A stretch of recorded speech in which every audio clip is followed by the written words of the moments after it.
কে মূলত ধানের সমস্ত ধরনের আগাছা এবং আগাছানাশক এবং বিগত বছরগুলোতে এখান থেকে কোন কোন ধরনের প্রশ্ন এসেছে তা নিয়ে আমি আলোচনা করব।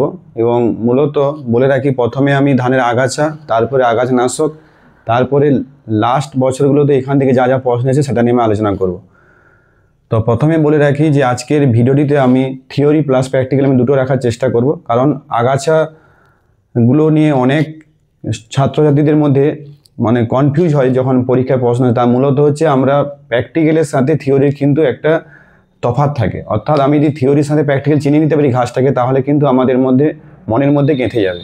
তো আমি আশা করি আমি কতটা কি পারি তোমাদেরকে বোঝাতে। তো প্রথমেই বলে রাখি যে ধানের আগাছাগুলোকে দুটো যে আমাদের ধান চাষ পদ্ধতি হয়ে থাকে, একটা হয় টিপিআর বলা হয়, ট্রান্সপ্ল্যান্টেড রাইস, এটা চিরাচরিত কথা ধান চাষ, এটা সবাই জানে। আর একটা এখন আমাদের রাজ্য সরকার ডিএসআর নিয়ে খুব ভাবছে, একটা হচ্ছে ডাইরেক্ট সিডেড রাইস, অর্থাৎ সরাসরি ধান যে ফেলে দেওয়া হয় এবং সেখান থেকে ডাইরেক্ট ধান কাটা পর্যন্ত, অর্থাৎ ট্রান্সপ্ল্যান্ট করা হয় না। ডিএসআর মূলত কেন এখন চাপ দেওয়া হচ্ছে তার একটাই কারণ হচ্ছে না, ধান রোয়ার ক্ষেত্রে কিন্তু অনেকটাই লেবার খরচ হচ্ছে। 1 একর জমিতে প্রায় 4 থেকে 5 হাজার টাকা লেবার খরচ অতিরিক্ত হয়ে যাচ্ছে। এবং দ্বিতীয় কারণ হচ্ছে যারা ধান রোয়া করতো, যে বয়স্ক যারা মানুষরা, তারা কিন্তু দিন দিন না থাকার জন্য ধান রোয়ার কিন্তু লেবার পাওয়া যাচ্ছে না। সেই জন্য কিন্তু এখন রাজ্য সরকার বা তথা আমাদের কৃষক বন্ধুরা একজন ডিএসআরকে কিন্তু পছন্দ করে নিচ্ছে। এবং ডিএসআর আমাদের যে ড্রাম সিডার বলে যন্ত্র পাওয়া যায়, সেই ড্রাম সিডার যন্ত্রের মাধ্যমে কিন্তু রো টু রো মেনটেন্স করে কিন্তু এই ডিএসআরের মাধ্যমে ধান ফেলানো যায়। তো প্রথমেই চলে আসি ঘাসগুলো কি কি হয়। মূলত ধান জমিতে কোন কোন ঘাসগুলো বেড়ে ওঠে এবং তার জন্য অনেক আগাছানাশক প্রয়োগ করতে হয়। প্রথমে এই ঘাসগুলোকে তার মরফোলজি অনুযায়ী 3টি ভাগে আমি ভাগ করে নিয়েছি। এবং একটা হচ্ছে ঘাস জাতীয় আগাছা, যেটা হচ্ছে আপনার পোয়েসি ফ্যামিলির। এখানে কোন কোন ঘাসগুলো বেশি আপনার কৃষকদেরকে ভাবায়, সেটা হচ্ছে আপনার ইচিনোকুলা কোলানা, যাকে ডাক নাম বলা হয় জংলি ঘাস, এবং আমাদের বাংলায় বলা হয় শ্যামা ঘাস। আরেকটা হয় ইচিনোকুলা ক্রাসগালি, যাকে বার্নইয়ার্ড ঘাস নামে বিভিন্ন রকম কম্পিটিশন পরীক্ষা কিন্তু দুটো জায়গা থেকে কিন্তু প্রচুর প্রশ্ন আসে, যে কোনটাকে জংলি ঘাস বলা হয়, কোনটাকে বার্নইয়ার্ড ঘাস বলা হয়ে থাকে। মূলত বার্নইয়ার্ড কেন বলা হয় না, আমাদের যেখানে চারণভূমি থাকে বা যেখানে আমরা পশু রাখা হয় তার চারপাশে এই ঘাসটা দেখা যায় বলে সেখান থেকে বার্নইয়ার্ড নামটা কিন্তু এসেছে। তারপরে একটা ঘাস বলি না, প্যাসপালাম ডিসচালাম, একটাকে কোডো ঘাস বলা হয়ে থাকে। এটা খুব একটা ইম্পর্টেন্ট নয়। নেক্সট যে ফ্যামিলিটা হচ্ছে সাইপারেসি ফ্যামিলি, এইটা কিন্তু সেজ বলা হয়, যেখানে বাংলা যে মুথা জাতীয় ঘাস। এখানে কোন কোন ঘাসগুলো ইম্পর্টেন্ট না, সাইপ্রাস এরিকা জল মুথা, সাইপ্রাস ডিফর্মিস ছাতা মুথা, সাইপ্রাস ক্রম্প্রেসাস মুক্রোনাট বলা হয়ে থাকে। এই যে 4র্থ নম্বর যে ঘাসটা ফ্রিম্বিস্টাইল লিথোরাটস, এটা বড় জাওয়ানি বলা হয়ে থাকে। এখান থেকে কিন্তু অনেক প্রশ্ন আছে। 2015 দেখতে পাচ্ছেন এই যেটা সেজ গ্রুপের সবচেয়ে খতরনাক প্ল্যান্ট, অর্থাৎ ছাতা মুথা যাকে বলা হয়, বা সাইপ্রাস রোটেন্ডাস, এটা সাইপ্রাস ফ্যামিলির মধ্যে হয়ে থাকে। সালে এডিতে কিন্তু এই প্রশ্নটি এসেছিল। তারপর চলে যায় বিএলডব্লিউ, চওড়া পাতার ঘাস, ব্রড লিফড উইড। এখানে যে ঘাসগুলো আমরা দেখুন, শুশনি ঘাসটা কিন্তু অনেকেই জানি, শুশনি নামে চিনি, কিন্তু এখানে তার যে সায়েন্টিফিক নেমের সাথে যে বাংলা যেটা শুশনি, তারা অনেকে জানে না, মার্সিলিয়া কোয়াড্রিফ্লিয়া। আমি কিন্তু এখানে ভিডিওতে দেখাবো শুশনি ঘাস কেমন ধান জমিতে হয়, সেটা দেখবে। আরেকটা হয় বনলবঙ্গ, লুডেঙ্গা অক্টাভালিস। এই বনলবঙ্গ কিন্তু এখন ধান জমিতে ব্যাপক আকারে হচ্ছে। আর যে ঘাসটা এখন ধান জমিতে ব্যাপক হচ্ছে সেটা হচ্ছে রুসনা বলে একটা ঘাস, চারা আসপারে। মূলত যে কৃষক বন্ধুরা অতিরিক্ত নাইট্রোজেন প্রয়োগ করছে তাদের জমিতে কিন্তু ঘাসটা লক্ষ্য করা যাচ্ছে রুসনা বলে। এইবারে চলে এসে ডিএসআর এর ক্ষেত্রে কোন কোন ঘাসগুলো হয়। দুর্বা ঘাস, আমরা দুর্বা ঘাস সবাই আমাদের পা কেটে গেলে দুর্বা লাগাই, বা দুর্বা ঘাস আমাদের পুজোতে লাগে। দেখুন স্যার, সায়েন্টিফিক নাম হচ্ছে সায়ানডন ড্যাক্টোলান্টস। তারপরে হচ্ছে ইচিনোকুলা কোলানা সামা ঘাস, ডিজিটেরিয়ান স্যাঙ্গুলানেস কাঁকড়া ঘাস বলা হয়ে থাকে। মুথা ঘাসের মধ্যে রয়েছে সাইপ্রাস রোটান্ডেস মুথা, সাইপ্রাস ইরিগাস। মুথা ঘাস চিনব কী করে না, মুথা ঘাসের ক্ষেত্রে একটা কথা বারবার বলছি, যে মুথা ঘাসের উপরে ফ্লাওয়ারের মতো ফুল থাকবে, অর্থাৎ ব্রাশ সাইজের। আমাদের যে যখন ছত্রাক পড়েছি ব্যাসিডিও ফ্যামিলি বা কনিডিওস্পোর, এই কনিডিওস্পোরের মতো ছোটো ছোটো কিন্তু ফুল থাকবে, সেটা হচ্ছে আমাদের মুথা ঘাস চেনার উপায়। আর বিএলডব্লিউ অর্থাৎ ব্রডলিফ উইডের মধ্যে কোন কোন রয়েছে না, বনলবঙ্গ বলেছি, কেশুক্তা রয়েছে, ব্রেনভিলা রয়েছে, আর বনধান বলে একটা রয়েছে। অর্থাৎ এই নাম মনে রাখা খুবই কঠিন হয়ে পড়ে, কেন যখন আমি 10টা ফসল যখন পড়ে নেবো, 10টা ফসলের ঘাস এবং তার বৈজ্ঞানিক নাম খুব কঠিন হয়ে পড়ে। কিন্তু ধান হচ্ছে আমাদের পোটেন্সিয়াল ক্রপ পশ্চিমবঙ্গে। এখান থেকে যারা কোশ্চিন সেটার হয় তারা কিন্তু এখান থেকে কোশ্চিন দেওয়ার চেষ্টা করছে, 1 থেকে 2টো প্রশ্ন কিন্তু আসছে প্রতি বছর। তাই এই জায়গাগুলো কিন্তু আমাদেরকে থিওরি প্লাস প্র্যাকটিক্যাল কিন্তু আমাদের রক্ত করে নিতে হবে, তাহলে কিন্তু মনে রাখার টিপস নিয়ে আসতে হবে। যেমন সেজের সাথে সেজ যে ফ্যামিলি, সেজ ফ্যামিলির সাথে সি, এসসি মনে রাখলে তাহলে কিন্তু আমি মনে রাখতে পারবো, কারণ এস থেকে দেখুন সব সি দিয়ে কিন্তু ঘাসগুলোর নাম আসছে, সাইপ্রাস ইরিকা, সাইপ্রাস ডিফন্ডিস, সাইপ্রাস কম্পিনিস, অর্থাৎ এসসি মনে রাখলে তাহলে কিন্তু এই ঘাসগুলো কিন্তু মনে রাখা যাবে। অর্থাৎ কিছু নিজে থেকে ট্রিক্স বানিয়ে নিতে হবে, তাহলে কিন্তু ঘাসগুলো মনে রাখা সম্ভব হবে। তো এই হচ্ছে মূলত সবচেয়ে আরেকটা বড় কথা বলি, টিপিআরের ক্ষেত্রে টিপিআরের চেয়ে কিন্তু ডিএসআরে কিন্তু ঘাস বেশি হয়, তাই কৃষক বন্ধুরা কিন্তু ডিএসআরকে কিন্তু খুব একটা এখন অ্যাডপ্টেড করতে পারছে না। তার মূলত কারণ হচ্ছে যেন ডিএসআরের সাথে কিন্তু ঘাসগুলোর কম্পিটিশন বেশি হয়, কারণ ডিএসআরে যখন ধান বীজ ফেলানো হয় সেই সাথে কি হয় যে যখন ওই অঙ্কুর হতে হতে মিনিমাম 8 থেকে 10 দিন সময় লাগে, 1 থেকে 2টো পাতা হতে, সেই সময় কিন্তু ঘাস কিন্তু অটোমেটিক বেড়ে চলে ওঠে। সেই জন্য কিন্তু কৃষক বন্ধুরা এখনও ডিএসআরকে কিন্তু অ্যাডপ্টেড করতে চাচ্ছে না, কিন্তু করতে হবে, কারণ কি আগামী দিনে এখনও ট্রান্সপ্ল্যান্টেড রাইস অর্থাৎ ট্রান্সপ্ল্যান্টেড রাইসের মেশিন কিন্তু এখনও ঠিকঠাকভাবে আমাদের ডেভেলপ হয়নি, কারণ ট্রান্সপ্ল্যান্টেড রাইস যে মেশিন বেরিয়েছে সেখানে কিন্তু চারাতলা বা বীজতলা তৈরি করা খুবই কঠিন হয়, তাই কৃষক বন্ধুরা এখনও মেশিনের মাধ্যমে কিন্তু মানে পশ্চিমে অ্যাডপ্টেড করতে পারছেন।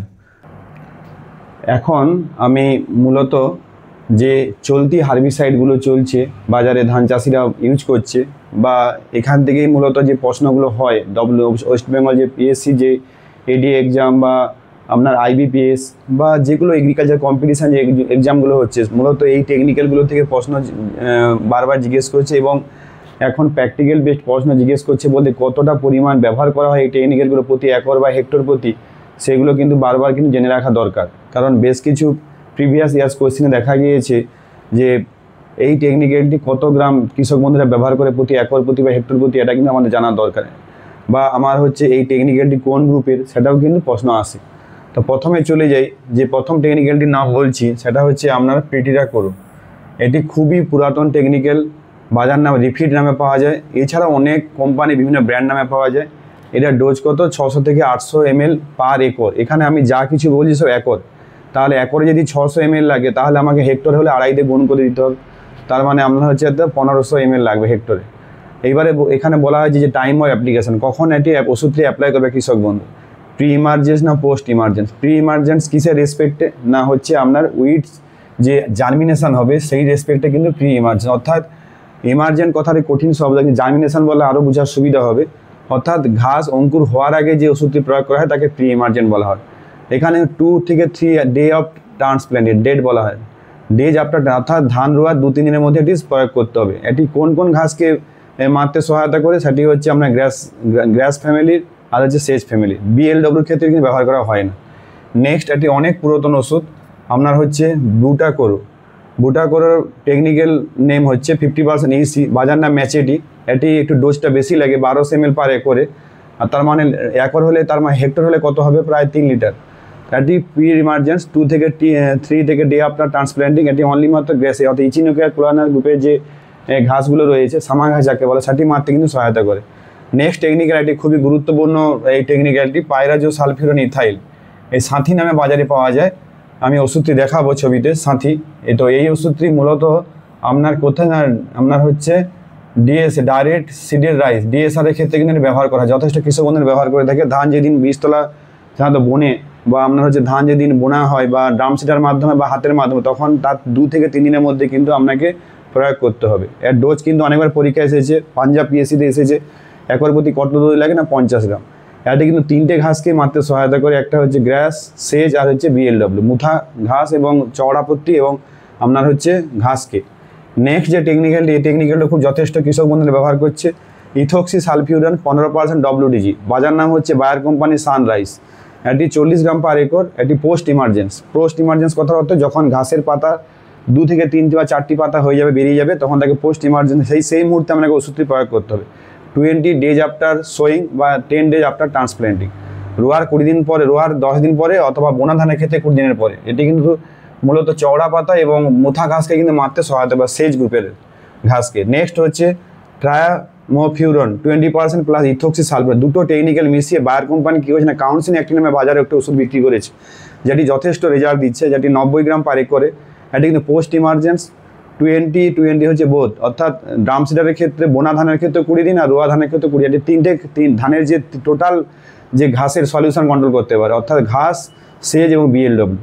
নেক্সট হচ্ছে phenoxy propyl P ethyl 10% EC, এটি রাইস্টার নামে পাওয়া যায় বায়ার কোম্পানি। এটি যথেষ্ট এখন বাজারে বিক্রি হচ্ছে ওষুধটি। এছাড়াও এই অন্য ব্র্যান্ডের নাম রয়েছে এই কি টেকনিক্যালের, এটি 300 গ্রাম প্রতি একরে লাগে। এটিও পোস্ট ইমার্জেন্ট 20 ডেজ বোথ রোয়া এবং বোনার ক্ষেত্রে। এটি কিন্তু অনলি ফর গ্রাসি উইডকে অর্থাৎ ইচিনোকুলা ফ্যামিলির ঘাসকে কিন্তু মারতে সহায়তা করে। তারপর চলে এসে নেক্সট হচ্ছে অক্সা ডায়ারিল 80% WP। এটি কিন্তু টপস্টার নামে পাওয়া যায় বা রনস্টার নামে পাওয়া যায় বাজার নাম। এটি কত লাগে না 50 গ্রাম। এটি কিন্তু প্রি ইমার্জেন্ট, এটাই মনে রাখতে হবে। এটি ধান রোয়ার হচ্ছে আপনার 2 দিনের মাথায় কিন্তু প্রয়োগ করতে হবে। এটি ঘাস এবং চড়া পাতাকে মারতে সহায়তা করে। নেক্সট দেখুন ডবল টেকনিক্যাল একটি ওষুধ রয়েছে, এটি হচ্ছে মেটাসালফিউরান মিথাইল প্লাস হচ্ছে ক্লোরিমিউরেন মিথাইলের % WP। অ্যালবিক্স নামে একটি পাওয়া যায় আপনার সিনজেন্টা কোম্পানি, এটি খুব ভালো মার্কেটে বিক্রি হচ্ছে। এটি কিন্তু মনে রাখতে হবে কেবলমাত্র 8 গ্রাম পার একরে।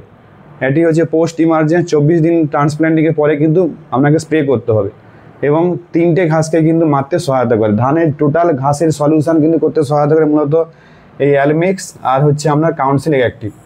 এই দুটো ওষুধের একটু বাজার রেট বেশি, কিন্তু এরা টোটালি ধানের যে ঘাস, আপনার ঘাস মুথা এবং হচ্ছে আপনার চওড়া পাতাকে মারতে সহায়তা করে। নেক্সট হচ্ছে আপনার ধান গাছে অনেকে যারা বলেছিলাম যারা বেশি নাইট্রোজেন প্রয়োগ করে তাদের ক্ষেত্রে বিভিন্ন রকমের শ্যাওলা বা রোসনা বা ঝাঁঝি হয়ে থাকে, তার ক্ষেত্রে ডবলভাবে আপনাকে মিশিয়ে ওষুধ প্রয়োগ করতে হবে। একটা হচ্ছে আপনার টপস্টার সাথে আপনাকে কপার সালফেট, দুটোকে মিশিয়ে কিন্তু মাটিতে প্রয়োগ করতে হবে। তাহলে কিন্তু এই যে আপনার যে সবুজ সবুজ যে শ্যাওলা হয়ে যায় মাঠে, সেটা কিন্তু নষ্ট করতে সহায়তা করবে। আশা রাখি হার্বিসাইড আমি যে ওষুধগুলো বললাম ধান গাছের ক্ষেত্রে, এগুলো কিন্তু এখান থেকে প্রশ্ন আসবে। শুধু তোমাদেরকে জেনে নিতে হবে কি না এই টেকনিক্যালগুলো কোন আপনার হচ্ছে কোন টেকনিক্যালের, এই টেকনিক্যালগুলো কোন গ্রুপের, নাইট্রোজেন গ্রুপে না ফসফেট গ্রুপে, এইগুলো কিন্তু জেনে নিতে হবে। এখান থেকে কিছু প্রশ্ন আসে।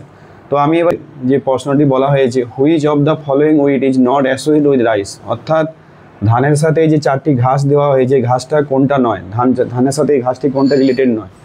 এটা কিন্তু কোশ্চেনের একটা মানে কি বলবো চাবিকাঠি, নট অ্যাসোসিয়েট অর্থাৎ এর সাথে যুক্ত নয়। এটি কিন্তু 2014 সালে যে আমাদের রাজ্যের এডিএ পরীক্ষা হয়েছিল সেখানে কিন্তু এই প্রশ্নটি এসেছিল, 3 নম্বর প্রশ্নটি।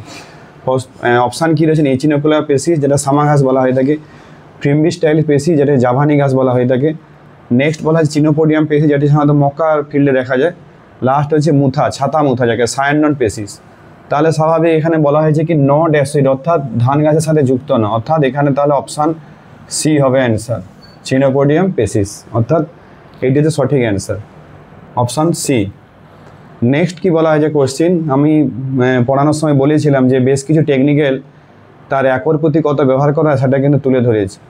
কি বলা হয়েছে না the quantity of Sathi 10% WP used for pre plant weedicide on rice crop, এটা হবে পার একর, অর্থাৎ একর প্রতি সাথী যে টেকনিক্যালটা সেটা কিন্তু সাথী যে মানে বাজার নাম টোটালি তুলে দিয়েছে।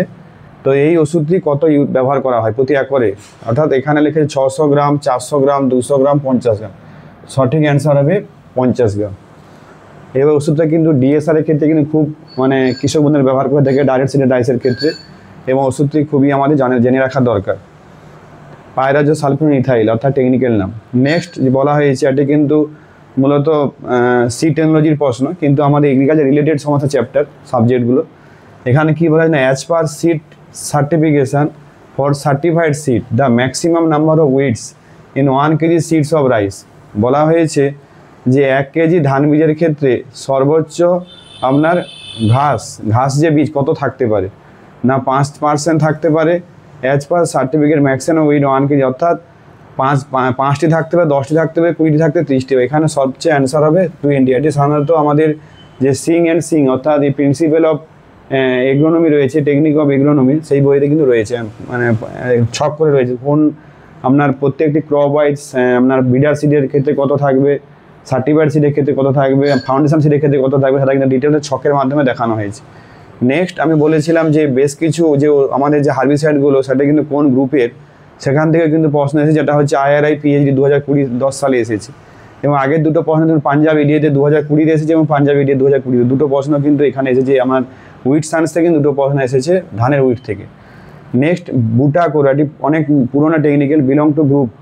এখানে বলা হয়েছে বুটাকোরো কোন গ্রুপের, এটা হচ্ছে অ্যামোনিক্যাল অ্যামাইড ফর্মালডাইড সায়াম, এটি হবে অ্যামাইড গ্রুপে। এই একটা সুন্দর বইয়ের একটা ছক রয়েছে হার্বিসাইডগুলো কোন কোন গ্রুপের ছক রয়েছে, সেই ছকটি পড়লে মোটামুটি সেখানে যে ছকটা ওই ছকটা এনাফ, কম্পিটিশন পরীক্ষার ক্ষেত্রে ওই ছকটা এনাফ, এবং এটা যথার মতো মনে রাখতে হবে। কারণ এখানে কোনো টেকনিক্যাল কোনো কিছু ট্রিক্স নেই, অনেকগুলো টেকনিক্যাল রয়েছে এবং তার কোন গ্রুপ সেটা কিন্তু যথার মতো একটু মনে রাখতে হবে। অর্থাৎ যেটা বলতে চাচ্ছি যে আপনাকে যে প্রিভিয়াস ইয়ার্সের থেকে কোন কোন প্রশ্ন, মোটামুটি 4টে প্রশ্ন তুলে ধরেছি, আরও অনেক প্রশ্ন আছে। আশা করি এই ভিডিওটি তোমাদেরকে কতটা হেল্প করবে। তোমরা অন্তত যারা এগ্রিকালচার নিয়ে পড়াশোনা করছো, হর্টিকালচার, তোমরা এই ভিডিওটি শেয়ার করো সমস্ত আমাদের যারা জুনিয়র ছাত্রছাত্রী রয়েছে প্রত্যেকের সাথে, যেন আমাদের সবাই যেন জানতে পারে যে এই বাংলা মাধ্যমে কিন্তু আমি এগ্রিকালচার নিয়ে বোঝানোর চেষ্টা করছি। আশা করি তোমরা ভালো থাকো, পড়াশোনা করো। 2027 সালে আশা করি এইদিকে কিন্তু পরীক্ষা আবার হবে, কারণ লাস্ট হয়েছে 2023 সালে যদি অ্যাডভার্টাইজ হয়েছে, তাহলে 2026-27 দিকে অ্যাডভার্টাইজ হবে এবং পরীক্ষা 27-এর মধ্যেই হবে। তো আশা করি তোমরা ভালো থেকো।